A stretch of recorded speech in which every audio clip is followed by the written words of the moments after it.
Global economic prospects have worsened a fair bit, according to the World Bank. In 2021 alone, countries in the Southern Hemisphere spent $400 billion just on servicing debts. An organization of Southern Cooperation says that its member countries have now formed a union to try and protect the interests of borrowers. CGTN's Girum Challa sat down with the Secretary General of this organization, Manssour Bin Mussallam, to find out exactly how this works. Mr. Manssour Bin Mussallam, on behalf of CGTN, thank you so much. You are the Secretary General of the Organization of Southern Cooperation, an organization that brought together countries from Asia, Africa, Latin America, and others. Tell me, what are the most important goals and ideas behind forming this organization?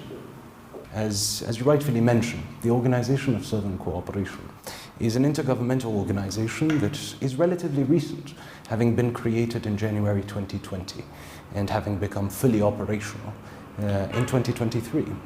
And of course, the overall rationale right before COVID-19 of our member countries, our member states, taking the visionary step of creating the OSCE was recognizing the need for an intergovernmental organization of the South, one that genuinely reflects the concerns and legitimate interests of our countries, our peoples, and their perspectives when it comes to multilateralism. Mr. Secretary General, recently finance ministers from across your member nations formed what is known as CLUB, Common Leveraging Union of Borrowers, which intends to perhaps renegotiate, reset the relationship between creditors and borrowers in the world, especially in the southern part of the world.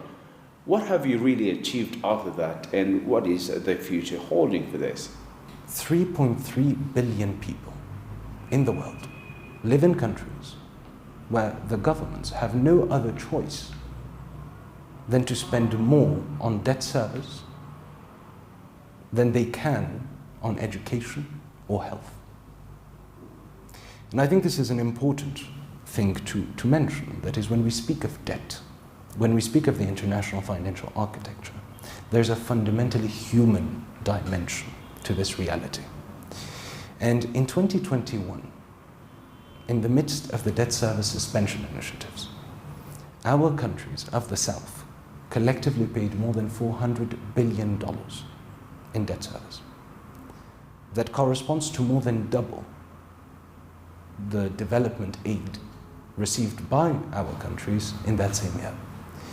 And therefore, fundamentally, our member states from the very onset, and you can see it very present in our charter, even before COVID-19, recognized the need for new instruments that enable them to invest in the critical sectors of their development.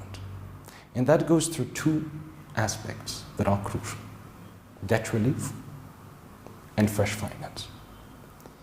Now, at the OSCE Ministers of Finance meeting that concluded on the 29th of November 2023 and was held here in Addis Ababa, a historic decision was taken. And when I say historic, I do not mean it for the OSCE only, I do not mean it for our member states only, but historic for the entirety of our countries and peoples of the South. And that has been the creation of the world's first debtors and borrowers club in the form of the Common Leveraging Union of Borrowers.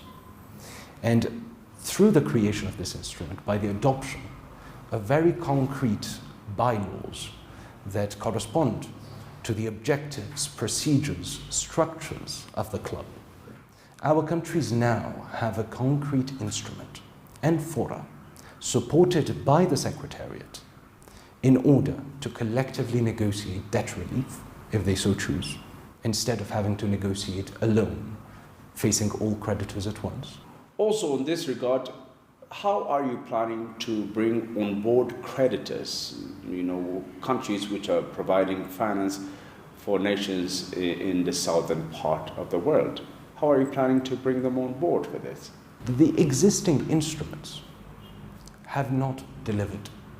In 3 years since the creation of a number of mechanisms for debt relief, without mentioning any specifically, not a single country has achieved a final agreement on debt restructuring or relief. And therefore, through the club, by coming together and pooling our capacities and resources, we are able to engage with creditors collectively, which means we increase our bargaining and negotiation capacity. That is on the one hand. But on the second hand, which is about the central issue of new, fresh finance on sustainable terms, on affordable terms, on highly concessional terms, what we are ultimately doing is we are doing a favor as countries to the creditors. What do I mean by that? By requesting collective loans through the club that we are collectively responsible for, we are reducing the risk of creditors. And in so doing, what we are ultimately achieving is more affordable terms for us that work for us as countries, serve our development interests, whilst at the same time doing the creditors a favor by reducing their risks.